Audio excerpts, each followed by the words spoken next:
इसको सुनने के बाद परम कल्याण हो जाता है महाराज।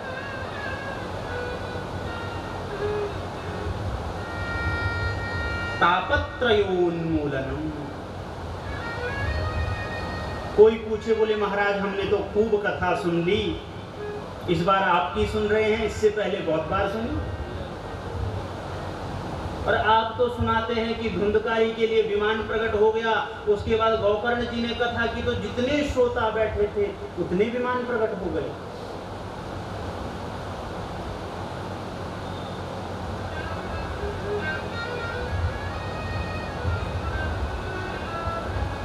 वो भैया सत्य त्रेता द्वापर की बातें हैं। कलयुग में यदि भगवान किसी भक्त को दर्शन देने आते भी हैं तो बड़ा रूप छिपा करके आते हैं, क्योंकि अभी तो बहुत समय है।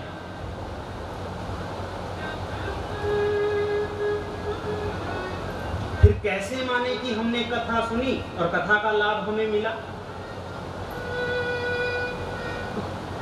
कहीं पे कोई चोट लग गई, कहीं पे कुछ कट गया, पेन किलर लो, तुरंत दर्द शांत। लेकिन महाराज खूब कथाएं सुन ली, कैसे मान ले कि कथा का असर होने लगा? आप तो कहते हैं जिसने कथा सुन ली, जीते जी तो छोड़िए, मरने के बाद भी जिनके लिए कथा कराई जाए वो मुक्त हो जाते हैं। क्या कभी किसी ने टेलीफोन किया कि हाँ भैया मैं पहुंच गया वैकुंठ?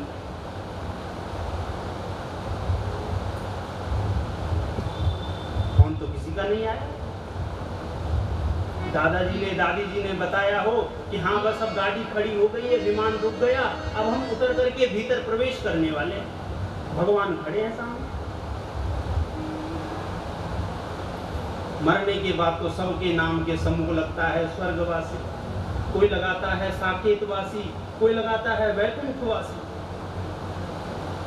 कितना ही घोर पापी हो महाराज, पूरे जीवन में जिसने पाप के सिवा कुछ किया ना हो, आज तक हमने एक चित्र ऐसा नहीं देखा जिस पे लिखा हो नरकवासी,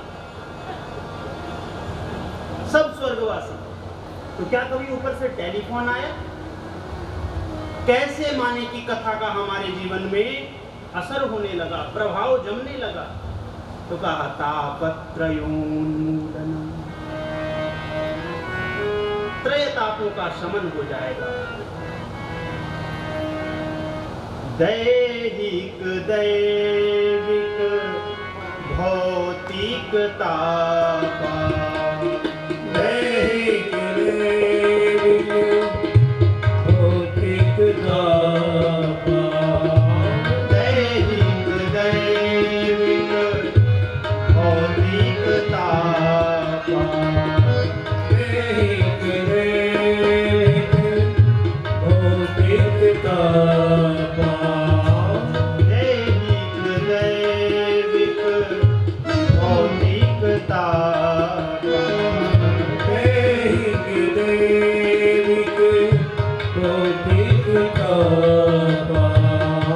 राम राज्य काहू नहीं व्यापा, राम राज्य काहू नहीं व्यापा। राम मिलना बंद हो जाए तो मानिए कथा ने जीवन में असर करना प्रारंभ कर दिया। रोज परमात्मा को कोसते हैं कि भगवान ने हमें ये दुख दे दिया, ये पीड़ा दे दी। क्या कभी धन्यवाद किया कि सकुशल बढ़िया 2 हाथ दे दिए, 2 पांव दे दिए, बढ़िया मुखमंडल दे दिया, बढ़िया बढ़िया पाउडर, बढ़िया बढ़िया क्रीम और क्या महंगे महंगे ट्रीटमेंट।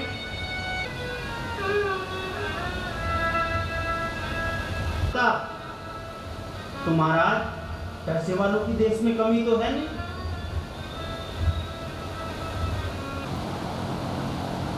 माइकल जैक्सन से आप सभी परिचित हैं। डॉक्टरों की टीम महाराज साथ में चलती थी कि कभी कोई दिक्कत ना आ जाए, परेशानी ना आ जाए। वो बताएगा मेरी आयु। खाने से लेकर के हर चाल ढाल का जो डॉक्टर ध्यान रखते हैं महाराज। इसलिए उनका हमारे ऊपर असर करना बंद हो जाए। दैहिक दैविक भौतिक, दैहिक यानी देह से, जड़ भरत जी महाराज ने अपनी देह की सुध बुध भुला दी, शरीर की सुध बुध भूल गए, ऐसा पूरा कर दिया, हमारे साथ ये गलत हुआ, हम तो रोज पूजा करते हैं, हे प्रभु तूने ऐसा क्यों किया। पड़ोसियों से जो कष्ट मिल रहे हैं, जब उनके प्रति हम उदासीन हो जाएं,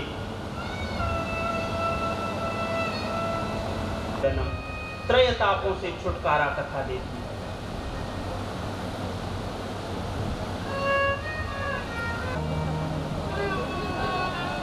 सद्यो हृदय वरुध्यते प्रकृति शुश्रूषुभिस्तक्षणा। सुखदेव जी ने, व्यासदेव जी ने रचा और सुखदेव जी ने हम सबके समक्ष प्रकट के बाद इसको श्रवण करने के अलावा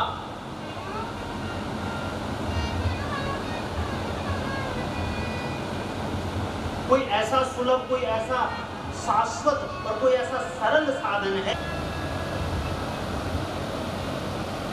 किम वा परैरीश्वरः, जब ये भागवत ने मात्र से आपको परमात्मा की प्राप्ति हो रही है, तो भैया बड़े बड़े यज्ञ, जप, दान, पूजा, पाठ करके क्या करोगे? भक्ति प्राप्त करोगे।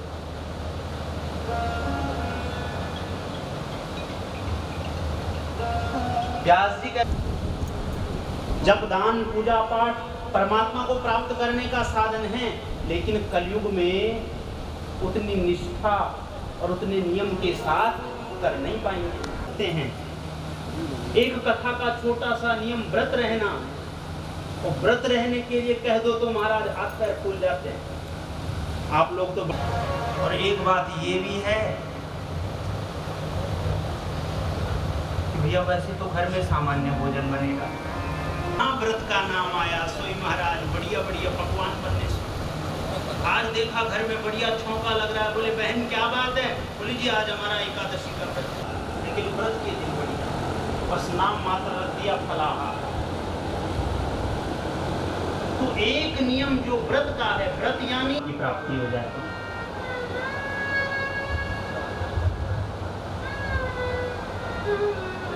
शुश्रूषुभिः, कब भगवान की प्राप्ति होती है महाराज, कितना समय लगता है? तो बोले श्रोतुम इच्छद्भिः, सुनने की इच्छा जैसे ही आपके मन में प्रकट होगी तो तत्क्षण भगवान आकर के आपके हृदय भवन में विराजमान हो जाएंगे। सद्यो हृदय वरुध्यते प्रकृतिभिः शुश्रूषुभिस्तत्क्षणा, तत्क्षण चित्त चोर श्री हरि हृदय में आकर के अवरुद्ध हो जाते हैं।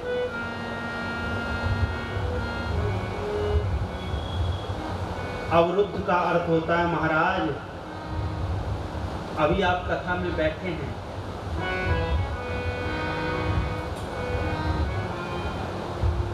आपका जितनी देर मन करेगा प्रेम भाव से कथा में मन लगेगा, तब तक आप लोग बैठेंगे, और लगा के मन कुछ लग नहीं रहा, जरा घूम फिर आए सो उठ के चल दिए।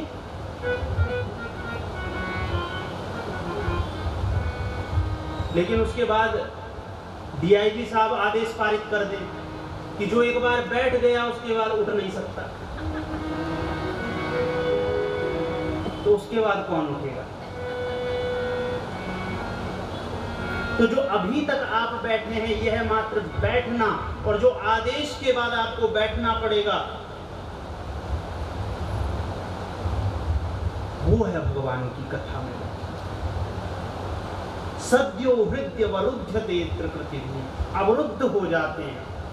जिस प्रकार से आदेश के बाद हम नहीं उठ सकते, उसी प्रकार जब भगवान भक्त के हृदय में प्रवेश कर जाते हैं तो वह फिर वहां अवरुद्ध हो जाते हैं।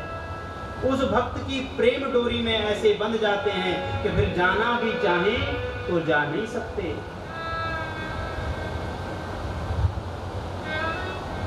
अच्छा महाराज,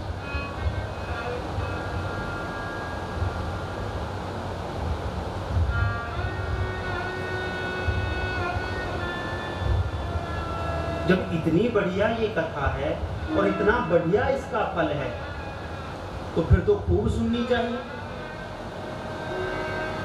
लेकिन इस कथा को सभी नहीं सुन पाते। कृतिभिः सुकृतभिः, जब तक हमारा पुण्य बल सुकृत बल प्रबल नहीं होगा तब तक महाराज आप कथा में नहीं आ सकते। कथा में आने के लिए बड़े पुण्य चाहिए, बड़े आपके सुकृत चाहिए, बड़े आपके भाग्य चाहिए। नहीं तो कथा में निमंत्रण खूब मिले, खूब महाराज पर्चा भेजो, खूब उनको फोन मिलाओ, और जवाब क्या मिलेगा? बोले तुम्हें कथा की पड़ी, हमें मरने की फुर्सत नहीं। कथा के लिए किसी को फोन करो, बोले भैया 7 दिन बीतने वाले, 1 दिन तो आ जाओ। अरे आपको क्या बताएं, आपको अपनी कथा की पड़ी है और हम इतने बिजी हैं कि हमें मरने की भी फुर्सत नहीं। जब तक सुकृत बल प्रबल नहीं होगा, पुण्य बल प्रबल नहीं होगा, तब तक आप कथा पंडाल में नहीं आ सकते। ऐसी यह दिव्य कथा। किम ध्येयम, किसका ध्यान करें, किम ज्ञेयम, किसका ज्ञान करें, गान करें। और तृतीय श्लोक में बताया किम पेयम, किसको पिए। निगम कल्प तरोर्गलितं फलम् शुक मुखादमृत द्रव संयुतम् पिबत भागवतं रसमालयम् मुहुरहो रसिका भुवि भावुका।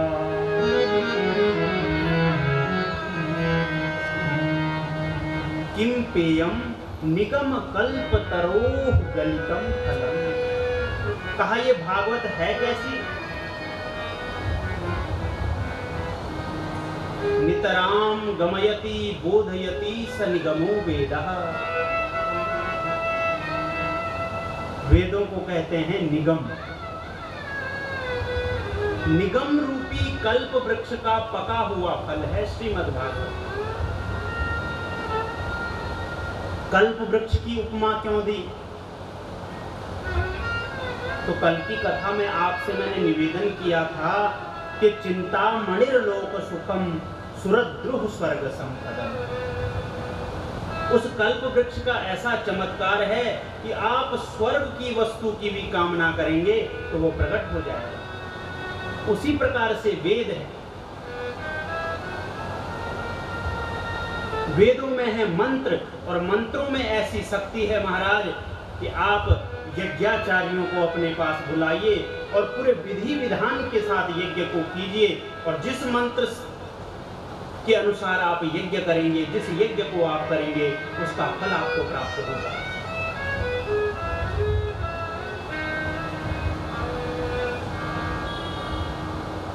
महाराज सूर्यवंश के सभी राजाओं ने पुत्रेष्टि यज्ञ किया। संतान प्राप्ति के लिए सूर्यवंश के अधिकतर राजाओं को पुत्रेष्टि यज्ञ करना पड़ा, और पुत्रेष्टि यज्ञ का ऐसा प्रभाव कि यज्ञ पूर्ण हो और पुत्र प्रकट हो।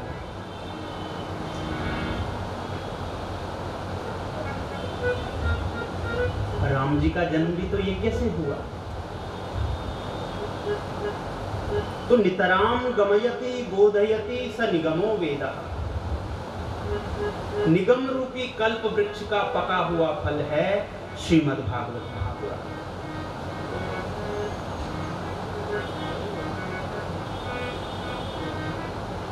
अच्छा, तो बोले भैया यदि बहुत अधिक पक गया होगा तो यदि पेड़ पे ही फल बहुत अधिक पक जाए तो नीचे गिर जाता है,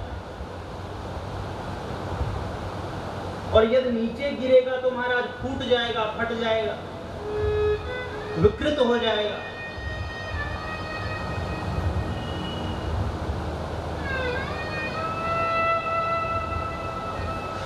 व्यास जी कहते हैं ये फल पका हुआ तो है और गिरा भी है, टपका भी है, लेकिन डायरेक्ट धरती पर नहीं टपका, सीधा इस धराधाम पर नहीं टपका। शिष्य प्रति शिष्य, गुरु शिष्य परंपरा से इस धरती पर आया। श्रीमन नारायण की जिह्वा से टपका तो ब्रह्मा की शाखा पर लटका, ब्रह्मा की शाखा से टपका तो नारद की शाखा पर अटका, और नारद की शाखा से टपक करके श्री व्यास जी की शाखा पर अटका। व्यास शाखा से श्री सुखदेव जी को प्राप्त हुआ, और सुखदेव जी के माध्यम से, परीक्षित के माध्यम से श्री सूत जी महाराज को प्राप्त हुआ, और फिर सूत जी ने 88,000 ऋषियों को वितरित कर दिया। इसलिए महाराज पका तो है लेकिन सीधे धरती पर नहीं गिरा, इसलिए फल सुरक्षित है।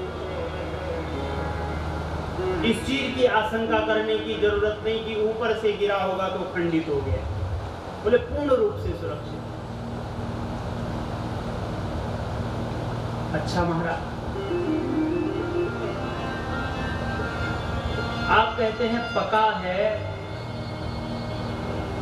लेकिन महाराज फल तो मीठा हो तभी अच्छा लगता है। फल का जो स्वाद है वो यदि उसके भीतर ना हो तो फिर उसका कोई अर्थ नहीं। आजकल तो बिना मौसम के भी आम को पका देते, तो कहीं ऐसा पकाया गया फल हो तो फिर तो कोई अर्थ नहीं, उसमें रस ही हमें प्राप्त नहीं होगा। व्यास जी कहते हैं इसकी गारंटी हम लेते हैं। हमने कह दिया ये फल पूर्ण रूप से पका हुआ है।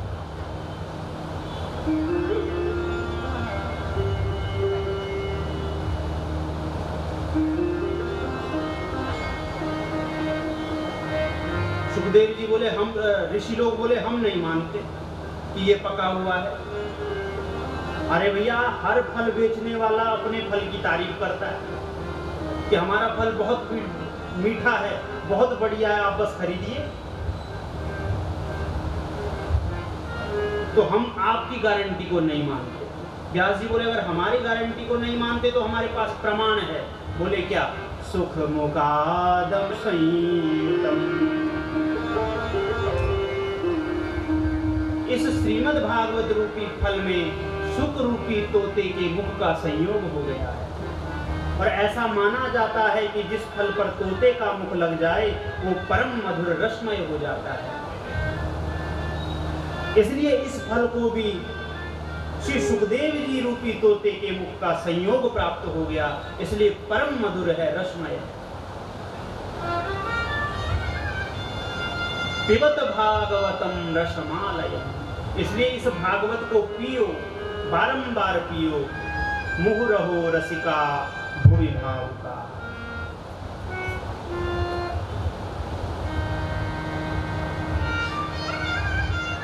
इसको सब नहीं पी सकते। भुवि भावुकाः, जिनके भीतर भाव हो, जिनके भीतर प्रेम हो, जिनके भीतर करुणा हो, वही इस फल के अधिकारी है।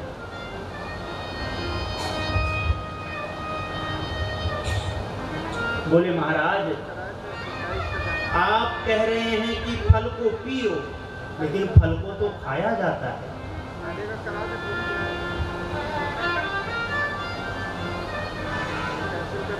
सूत जी महाराज कहते हैं कि ऋषियों,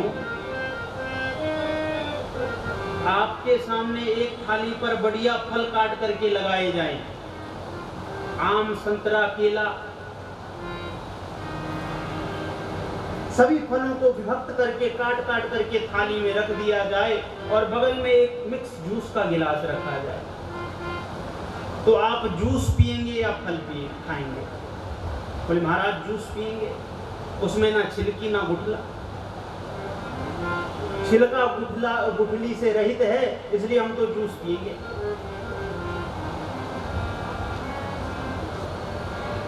सूत जी कहते हैं ये फल भी ऐसा ही है, इसमें त्याज्य पदार्थ कुछ भी नहीं, कुछ भी ऐसा नहीं जिसको त्यागा जाए, ना छिलका है ना गुठली है, शाश्वत रस है, परमात्मा का स्वरूप है, रसो वैशः, परमात्मा रस स्वरूप है। इसलिए भैया इसको खूब पान करो।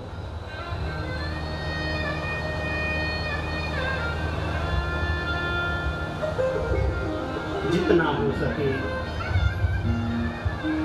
उतना इसका पान करो और मनन चिंतन करके अपने जीवन को कृतार्थ करो।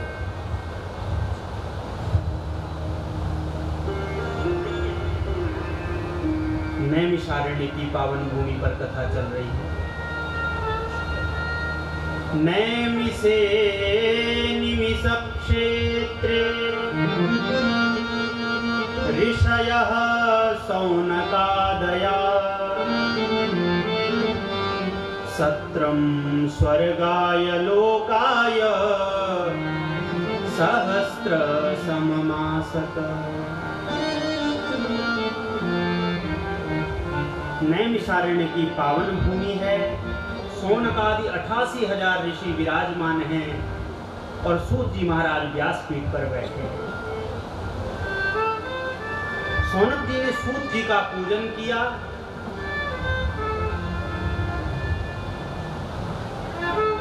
और पूजन करने के बाद 6 प्रश्न पूछे।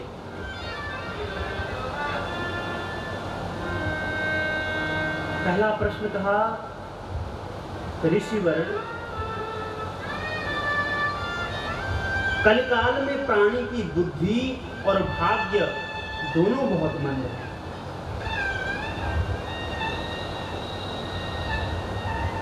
मंदा सुमंद मतयो मंद भाग्य उपद्रुता।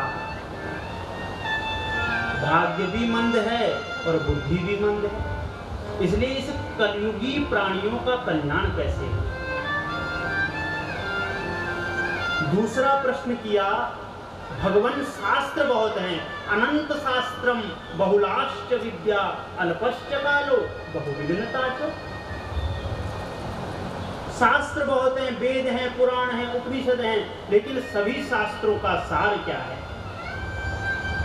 सभी शास्त्रों को इस अल्पकाल में व्यक्ति अध्ययन तो नहीं कर सकता। इसलिए संपूर्ण शास्त्रों का निष्कर्ष क्या है? रस क्या है? इसलिए ये भागवत क्या है? रस है। रसो वैसा।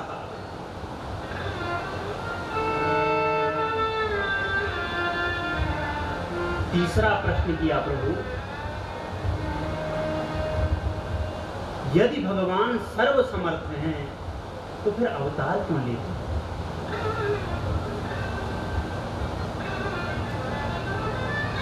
जब वो सर्वसमर्थ हैं, सब कुछ कर सकते हैं, तो फिर धरती पर अवतार लेने की क्या आवश्यकता है? जहां बैठे हैं वहीं से सब कुछ करें।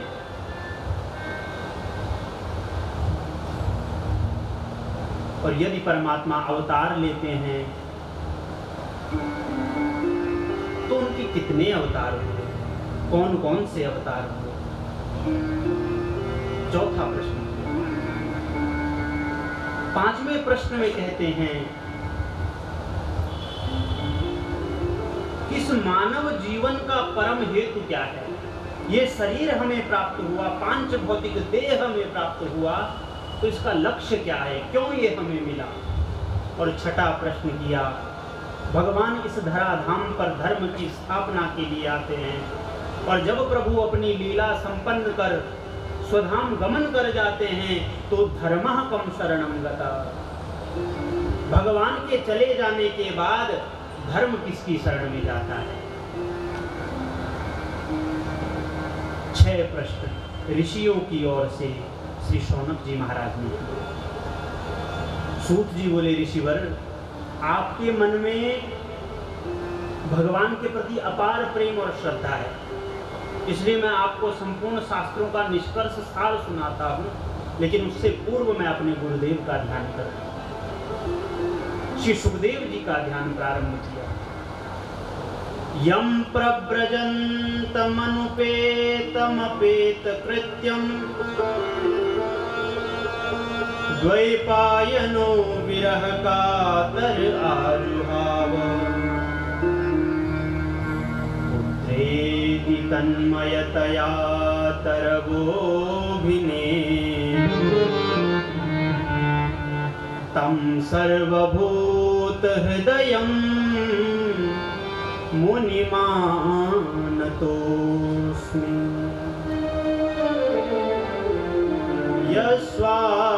यस्वानुभावमखिल सारमेक मध्यात्मदीपमतितिति रशतां तमुन्धम् संसारिणां करुणयाः पुराणगुह्यम् तं व्याससूनुमुपयामि गुरुं मुनीनाम्।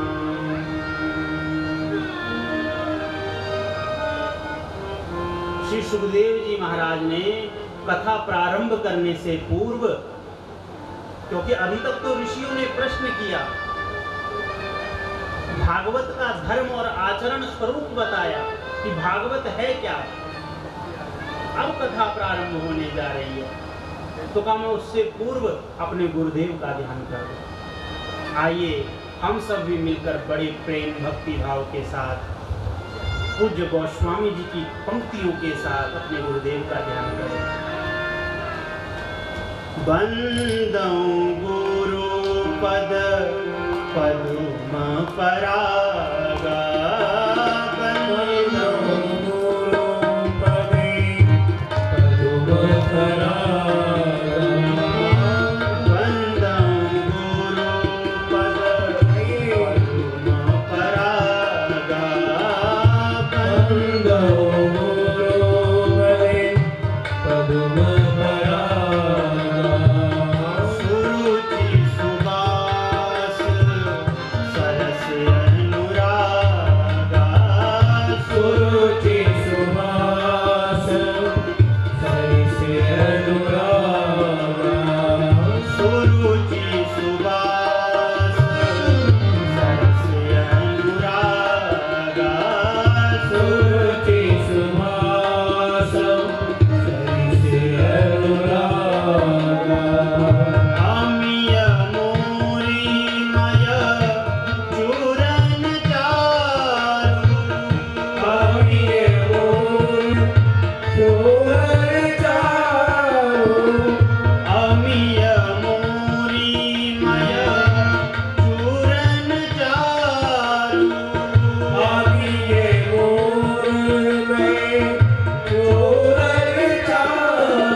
चरित्र मणिमालिक सूझहि राम चरित मणि मानिक सूझे राम चरित्र मणिमालिक गुप्त प्रकट तहाँ जोजे खानिक गुप्त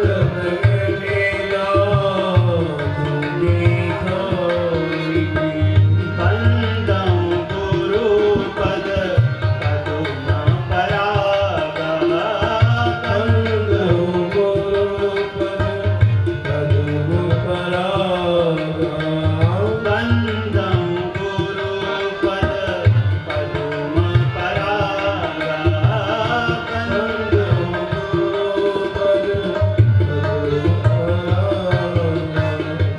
गुरुमंगलम गुरुदेव मंगलम गुरुमंगलम गुरुदेव मंगलम गुरुमंगलम गुरुदेव मंगलम गुरुमंगलम गुरुदेव मंगलम गुरुमंगलम गुरुदेव मंगलम गुरुमंगलम गुरुदेव मंगलम गुरुमंगलम गुरुदेव मंगलम गुरुमंगलम गुरुदेव मंगलम गुरुमंगलम गुरुदेव मंगलम गुरुमंगलम गुरुदेव मंगलम गुरुमंगलम गुरुदेव मंगलम गुरु ब्रह्मा गुरु विष्णु गुरुदेव महेश्वरा गुरु साक्षात् परब्रह्म तस्मै श्री गुरुवे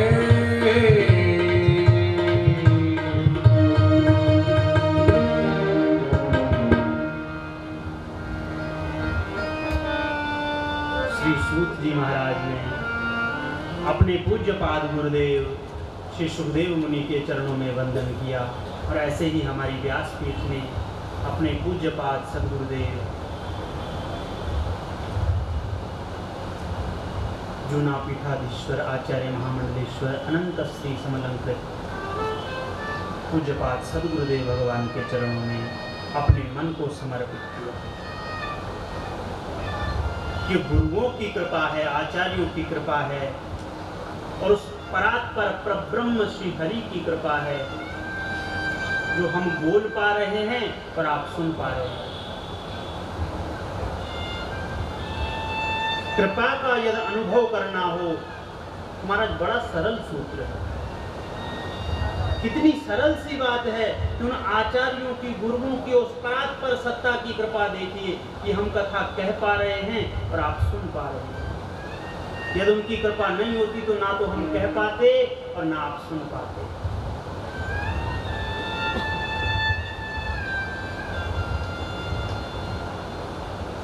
यम प्रव्रजन्तमनुपेतं वेत कृत्यं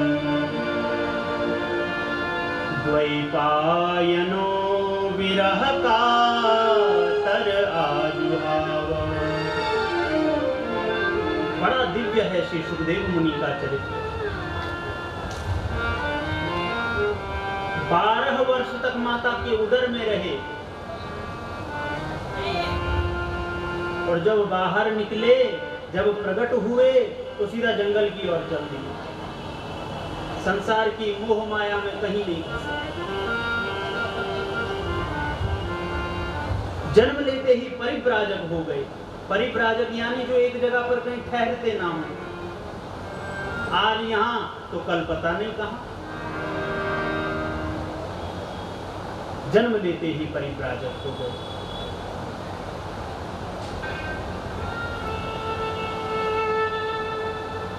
बेटे को जाते हुए जब व्यास जी ने देखा तो पुत्र स्नेह में बंध गए, पुत्र के ममत्व में फंस गए। बेटा बेटा करके चिल्लाने लगे, पीछे दौड़ लगाने लगे। सुखदेव जी वन में प्रवेश कर रहे हैं और व्यास जी पीछे पीछे दौड़ते हुए जा रहे हैं।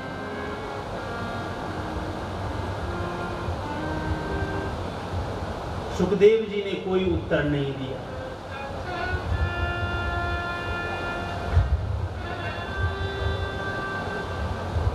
और वृक्ष वृक्षों के माध्यम से श्री सुखदेव जी ने श्री व्यास जी को उत्तर दिया।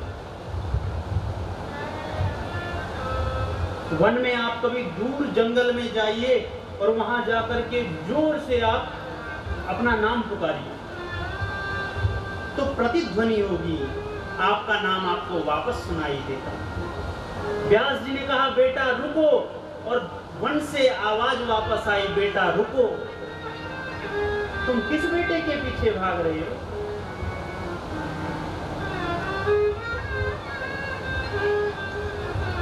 कल महाराज चित्रकेतु का चरित्र आपने श्रवण किया। क्या पता है कि मैं बाप हूं कि आप बाप हैं? इस बार तो आप बाप बन गए, लेकिन पिछली बार का तो आपको पता ही नहीं, हम ही आपके बाप थे। इस संसार में भैया किसी को कुछ पता नहीं। जहां अंत में जाकर के अपनी सुई अटकी, वहीं जाकर के दोबारा जन्म लेना पड़ेगा। इसलिए वृक्षों के माध्यम से श्री सुखदेव जी ने उत्तर दिया। ऐसे सर्वभूत हृदय स्वरूप श्री सुखदेव मुनि की हम शरणागति ग्रहण करते हैं। हम संसारियों पर करुणा कृपा करके अध्यात्म दीप मति तीर शताम तमोन्धम, जो संसार की अंधियारी रात में हम भटक रहे थे, हमें कहीं कुछ दिख नहीं रहा था, तो सुखदेव जी ज्ञान का प्रदीप लेकर के आए। इस ज्ञान रूपी श्रीमद् भागवत को दीप बना करके लाए और हम सबको प्रकाशित किया, आलोकित किया।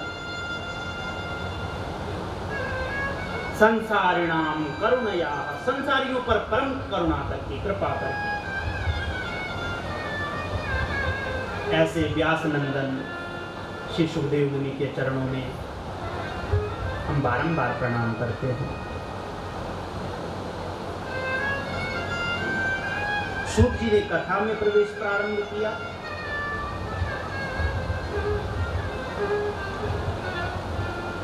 कि भैया आपने पूछा इस मानव शरीर का हेतु क्या है, क्यों ये मनुष्य शरीर हमें मिला है?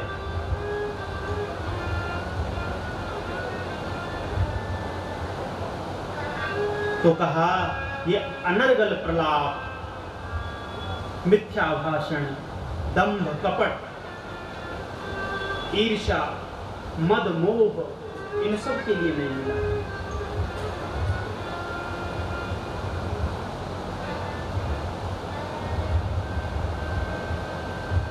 वेद पुराण संत मत एहु, वेद पुराण संत मत एहु, वेद पुराण संत मत एहु, वेद पुराण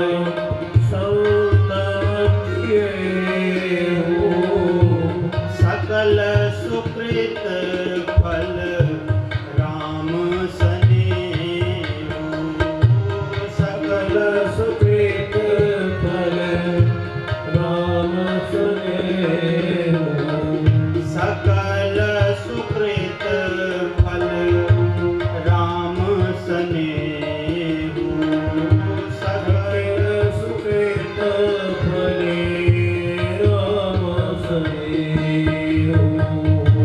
वेद पुराण संत मत एहु, वेद पुराण संत मत एहु, वेद पुराण संत मत एहु, वेद पुराण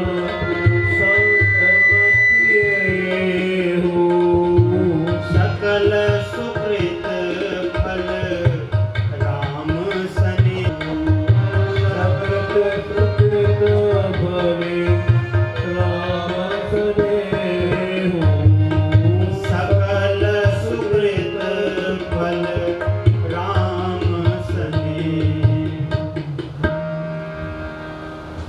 कहा भैया ये मानव शरीर हमें क्यों प्राप्त हुआ? तो वेद पुराण उपनिषद धर्मशास्त्र पुराण उपपुराण सभी ने यही निष्कर्ष निकाला।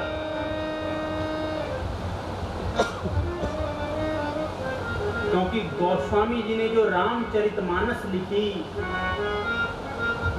महाराज रामचरितमानस सामान्य ग्रंथ नहीं,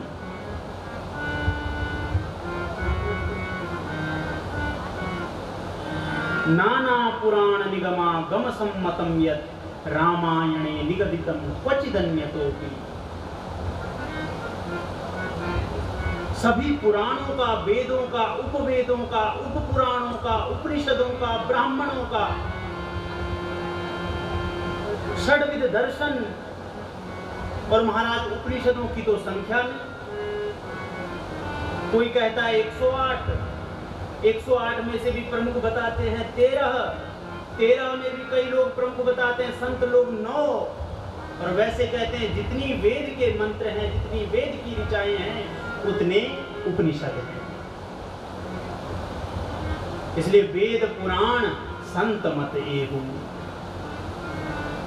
गोस्वामी जी ने रामचरितमानस को लिखा तो सबका सार सर्वस्व एकत्रित करके और रस बना करके श्री रामचरितमानस को प्रकट किया। रामायणे निगदितम क्वचिदन्यतोपि, और जो वेद शास्त्रों में नहीं था उसको अपने ध्यान के माध्यम से, अपने योग के माध्यम से जाना और उसको लिखा क्वचिदन्यतोपि।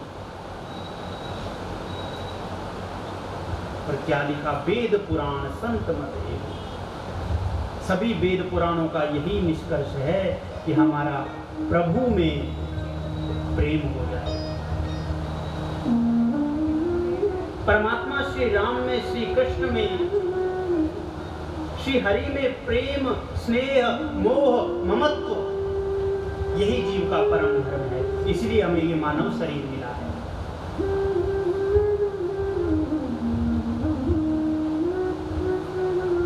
अब संसार में आए हैं तो दोनों पक्षों को ध्यान में रख के चलना पड़ेगा।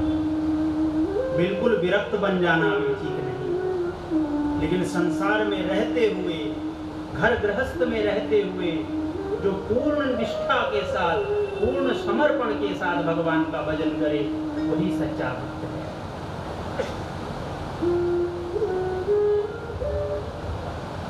अजरामरवत् प्राज्ञो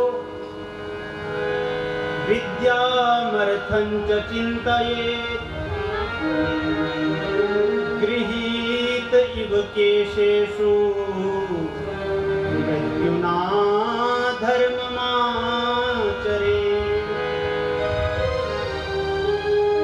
अजरामरवत् प्राज्ञो विद्यामर्थं च चिन्तयेत्। नीति शास्त्र ने कहा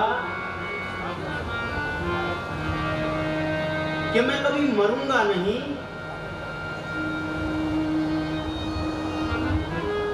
मैं कभी वृद्ध नहीं होऊंगा, ऐसा मान करके विद्या और अर्थ का संचय करना चाहिए। अर्थ के दो अर्थ हैं, एक अर्थ धन रुपया और एक अर्थ भैया परमात्मा। क्योंकि सच्चे अर्थों में यदि अर्थ कुछ है तो वो परमात्मा ही हमारा अर्थ है।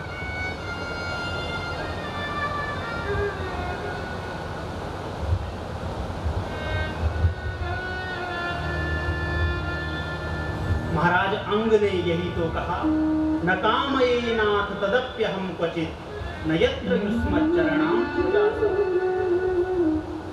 महाराज मुझे उस किसी भी सुख की कामना नहीं, किसी भी उस वस्तु की कामना नहीं, उस पद प्रतिष्ठा की कामना नहीं जहां आपका दर्शन ना मिलता हो, जहां आपके चरणों की रज हमें प्राप्त ना होती हो, ऐसी कोई वस्तु हमें नहीं चाहिए। नीति शास्त्र कहता है कि अपने को मृत्यु और वृद्धावस्था से रहित मान करके विद्या और धन का अर्जन करना चाहिए।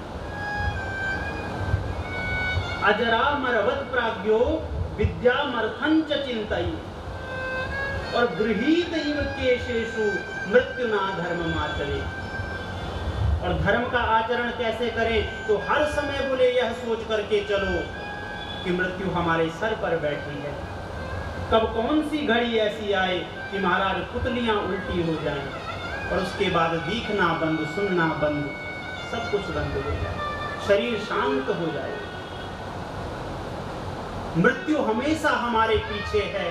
मृत्यु कभी भी अपने डंडे का प्रहार कर सकती है। ये सोच करके धर्म का पालन करना चाहिए। और परम धर्म क्या है? परमात्मा में स्नेह मोह ममत्व हो जाना, भगवान का ज्ञान हमें प्राप्त हो जाना,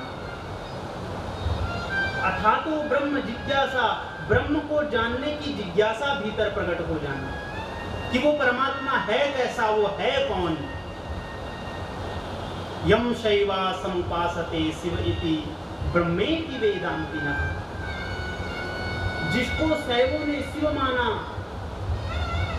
और महाराज जो ब्रह्म ज्ञानी महात्मा गण थे, उन्होंने कहा वो परम सत्ता ब्रह्म है। वेदांतियों ने उसे ब्रह्म कहा। बौद्धा बुद्ध इति प्रमाण पटवः, बौद्धों ने कहा नहीं महाराज वो परमात्मा कोई और नहीं, वो तो बुद्ध है।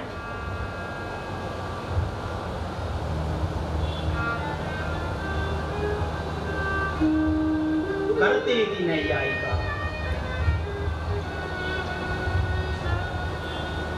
परमात्मा को सभी ने विभिन्न रूपों में जाना।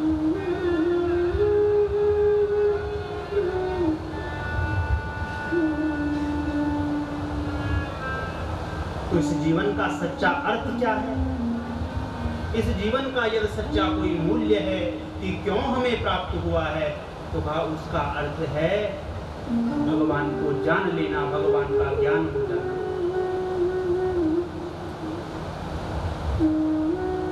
क्योंकि आहार निद्रा भय संततित्वम सामान्यमेतत् पशुभिर्नराणां ज्ञानम हि तेषां अधिकम विशिष्टम ज्ञानेन हीनः पशुभिर समान।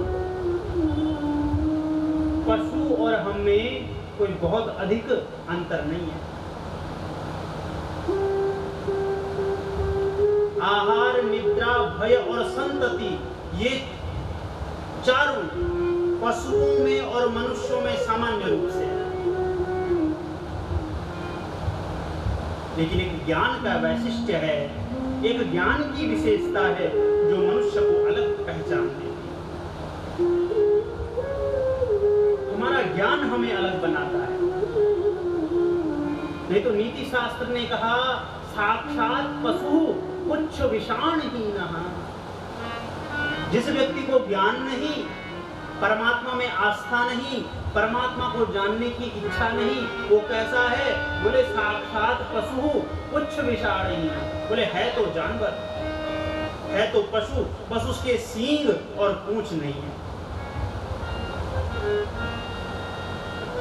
इसलिए उस ब्रह्म को जानना, उस परमात्मा को जानना ही इस जीवन का परम लक्ष्य है। सोनकादि ऋषियों ने प्रश्न किया, प्रभु आप जो हमें कथा सुना रहे हैं ये प्रकट कैसे हुई?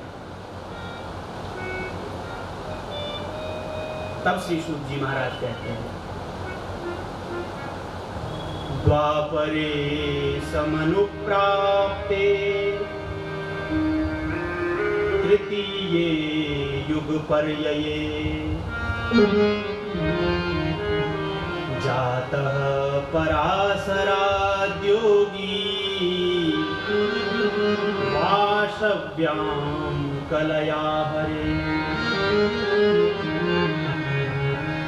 द्वापरे समनुप्राप्ते, जब द्वापर का अंत होने वाला था तो द्वापर के अंत में पराशर ऋषि द्वारा माता सत्यवती के गर्भ से श्री कृष्ण द्वैपायन वेदव्यास का प्राकट्य हुआ। व्यास जी महाराज साक्षात भगवान का अवतार थे। उन्होंने अपनी दिव्य दृष्टि से आते हुए कलयुग को देखा और कलयुग को देखा कि ये युग का प्रभाव है, इसमें व्यक्ति की बुद्धि भाग्य मंद हो जाएगा और ऐसे मंद बुद्धि मंद भाग्य वाले प्राणियों का उद्धार कल्याण कैसे हो। वेद इतने जटिल हैं कि इनका अर्थ समझ नहीं पाएंगे, एक वेद था उसके 4 विभाग कर दिए। वेद में कम चतुर्विधम, ऋग यजु साम अथर्व 4 भागों में विभक्त किया। वेदों का विभाजन किया, इसलिए नाम पड़ा वेदव्यास। नाम था श्री कृष्ण द्वैपायन।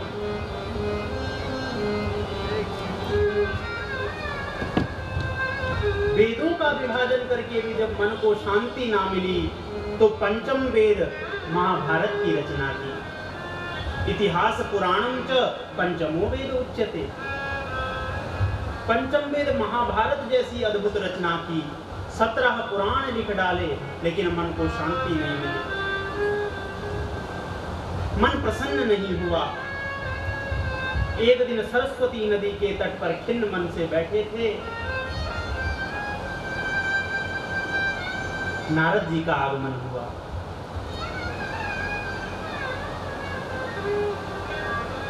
पराशर्य महाभाग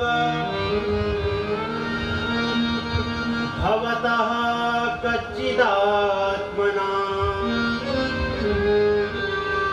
परितुष्यति शारीर आत्मा मानस एव वा। नारद जी आए। पराशर्य महाभाग भवता कच्चिदात्मना, बोले भगवान आप स्वस्थ तो है ना, आपका शरीर और मन प्रसन्न तो है, क्योंकि शरीर की बीमारी तो हम किसी को भी बता देते हैं, मन की हर किसी को नहीं बताई जाती। संसार यदि पूछे तो बोलना पड़ता है भैया बहुत बढ़िया चल रहा है। मन की बीमारी हर किसी को नहीं बताई जाती। जो बहुत अंतरंग व्यक्ति हो उसी को अपने मन का रहस्य बताया जाता है।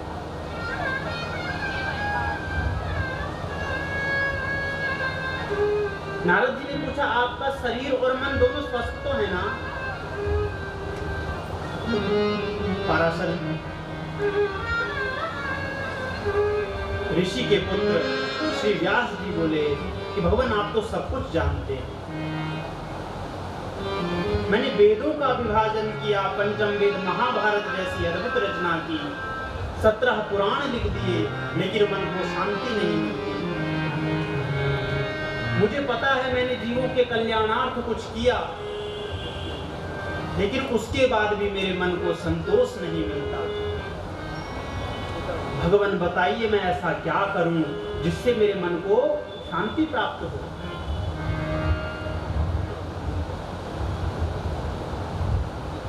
नारद जी ने कहा ऋषिवर आपने खूब मानव कल्याणार्थ कार्य किया, वेदों का विभाजन कर दिया, और महाराज पंचम वेद महाभारत जैसी अद्भुत रचना 17 पुराण लिख डाले, लेकिन अभी तक आपने प्रभु के यश को नहीं गाया। और महाराज जिसमें भगवान का यश ना हो, जिसमें भगवान की कीर्ति ना हो, वो शास्त्र और वो ज्ञान अधूरा है। साइंस महाराज कितनी भी आज आगे बढ़ जाए, लेकिन आती अंत में हमारे धर्म ग्रंथों के ही पास है। जो वो आज सर्च करते हैं वो हमारे ऋषियों ने कई वर्ष पहले लिख दिया। कहा जिस ज्ञान में प्रभु का रस नहीं, जहां प्रभु का चरित्र नहीं, प्रभु का वैशिष्ट्य नहीं, वो शास्त्र और वो ज्ञान अधूरा है। विदु बदनी सब भांति संवारी, सोहन बसन बिना बरनारी। खूब वस्त्र आभूषण, खूब आभूषण तो शरीर पर धारण करा दिए, लेकिन यदि वस्त्र धारण ना किए हों तो महाराज शरीर शोभायमान नहीं होता।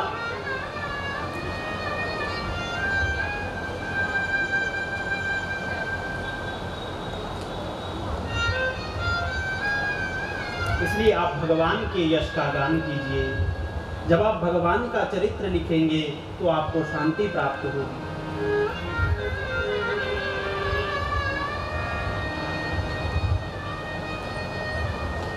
नारद जी कहते मेरी स्थिति को देखो,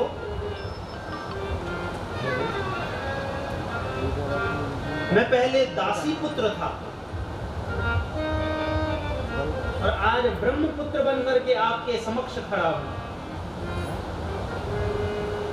मेरी माता दासी तो मैं दासी पुत्र, पर मेरी माता का संतों में, गुरुओं में बड़ी आस्था थी। संतों गुरुओं के पास मेरी माता जाती तो माँ के साथ मैं भी जाता, संतों की प्रसादी बनाता और उनकी आज्ञा से दिन में एक बार संत की जूठन ग्रहण करता, संत प्रसादी ग्रहण करता। और उसके प्रभाव से मेरी बुद्धि इतनी निर्मल और शुद्ध हो गई।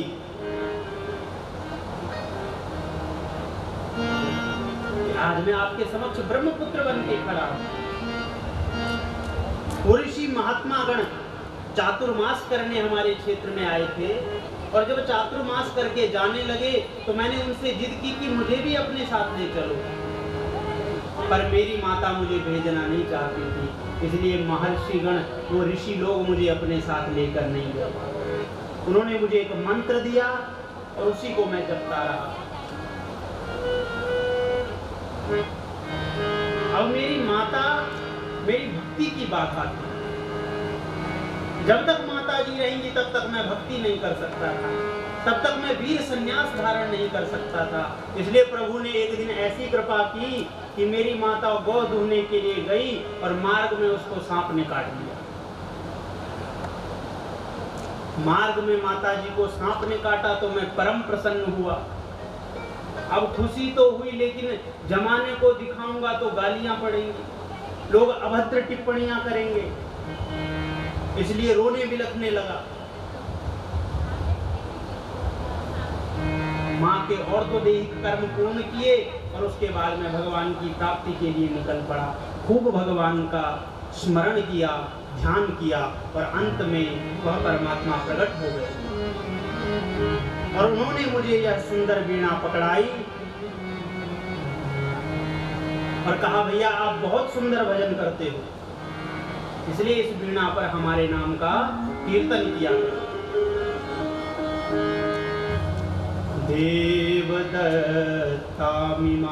वीणा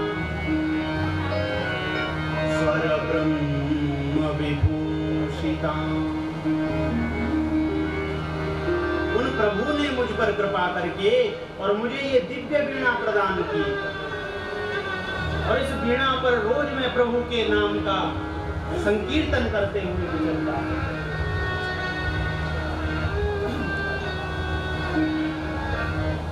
खूब नारद जी भगवान के नाम का संकीर्तन करते हैं।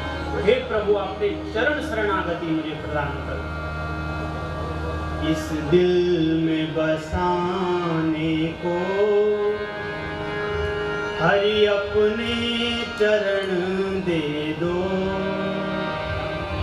यदि चरण नहीं देते चरणों में शरण दे दो, चरण नहीं देते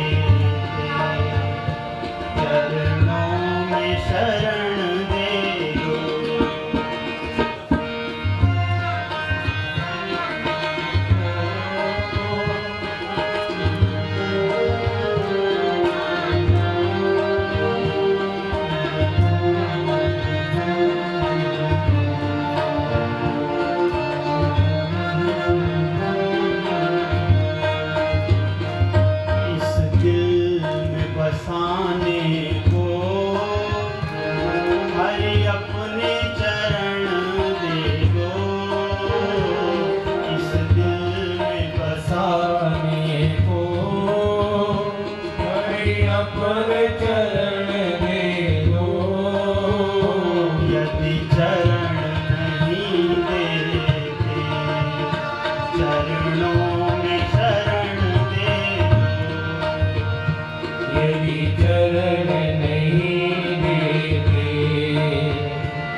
हे राधा रमण दे दो इतना वरदान हमें, हे राधा रमण दे दो।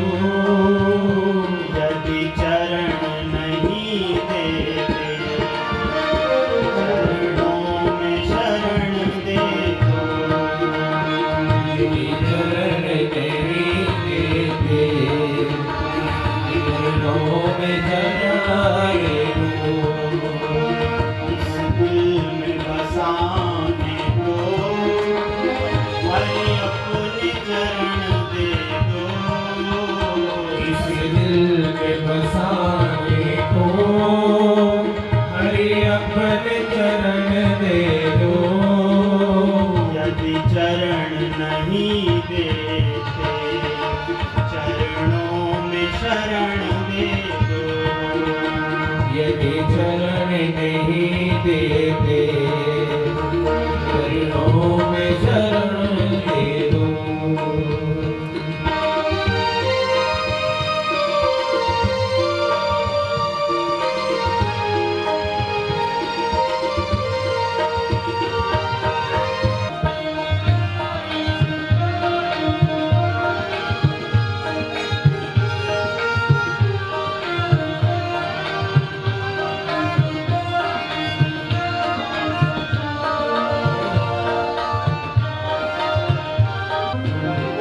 संसार भले रूठे करना संसार भले रूठे, तुम मुझ पे कृपा करना। संसार भले रूठे संसार भले रूठे। संसार में रहकर भी तेरा नाम कभी न छूटे। संसार में भी तेरा नाम कभी न छूटे। संसार में रहकर भी तेरा नाम कभी न छूटे। संसार में भी तेरा नाम नहीं छूटे। तेरा नाम नहीं छूटे। तेरा नाम नहीं छूटे। चरणों में ही जीवन दो, चरणों में मरण दे दो। चरणों में जीवन दो चरणों में मरण दे दो। यदि चरण नहीं देते चरणों में शरण दे दो। यदि चरण नहीं देते चरणों में शरण दे दो। इस दिल में बसाने को हरि अपने शरण दे दो। यदि चरण नहीं देते चरणों में शरण दे दो। यदि चरण नहीं देते चरणों में चरणों में शरण दे दो। प्रभु प्रकट हुए, उन्होंने मुझे यह दिव्य वीणा प्रदान की और कहा भैया आप बहुत अच्छा संकीर्तन करते हैं, इस वीणा पर नित्य निरंतर मेरे नाम की। अब व्यास जी ने श्रीमद् भागवत की रचना प्रारंभ की।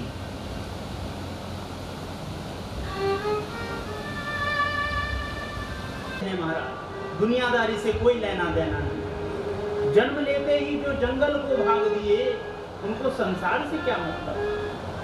इसलिए कहा इससे उत्तम अधिकारी कोई नहीं हो सकता। पर सुखदेव को बुलाऊं कैसे? सच मानिए कथा इतनी बड़ी है कि एक एक चरित्र को खींचना प्रारंभ करो तो भैया इस भागवत की तो कोई था नहीं पा सका, तो मैं तो एक सामान्य बालक हूं, गुरु कृपा से बोल पा रहा हूं। और एक एक चरित्र इतना विशद, इतना विशाल है कि प्रारंभ किया। बर्हापीडं नटवर वपुः कर्णयो कर्णिकारम् बिभ्रदवासः कनककपिशं वैजयन्तीं च मालाम् रन्ध्रान् वेणोरधरसुधया पूरयन् गोपवृन्दैर्वृन्दारण्यं स्वपदरमणं प्राविशद्गीतकीर्तिः। शिष्यों ने वन में जाकर के श्लोकों का लयबद्ध गान प्रारंभ किया। सुखदेव जी ने अपने चित्त को निर्गुण भगवान में लगा रखा था। भगवान के निर्गुण स्वरूप, जिसकी कोई आकृति नहीं, जिसका कोई रूप नहीं, जिसका कोई स्वरूप नहीं, परिनिष्ठितोपि नैर्गुण्यम् उत्तम श्लोक लीलया। निर्गुण ब्रह्म में अपने को लगा रखा था, लेकिन जैसे ही ये शब्द कानों में गए समाधि टूट गई। कैसे हैं वो परमात्मा? मोर पंख का मुकुट धारण किए हुए हैं। बर्हापीडं नटवर वपुः कर्णयोः कर्णिकारम्, कानों में पुष्प कुंडल धारण किए हुए हैं। वैजयंती की माला धारण किए हैं। रंध्रान वेणोरधर सुदया, हाथों में बंसी लिए हुए हैं और बांसुरी बजाते हुए गोप बालों से अपनी कीर्ति का श्रवण करते हुए वृंदावन में प्रवेश पा रहे हैं। वृंदारण्यम स्वपदरमणम प्राविशद गीत कीर्ति, बांसुरी बजाते हुए गोप बालों से अपनी कीर्ति का श्रवण करते हुए वृंदावन में प्रवेश पा रहे हैं। जो ये शब्द श्री सुखदेव जी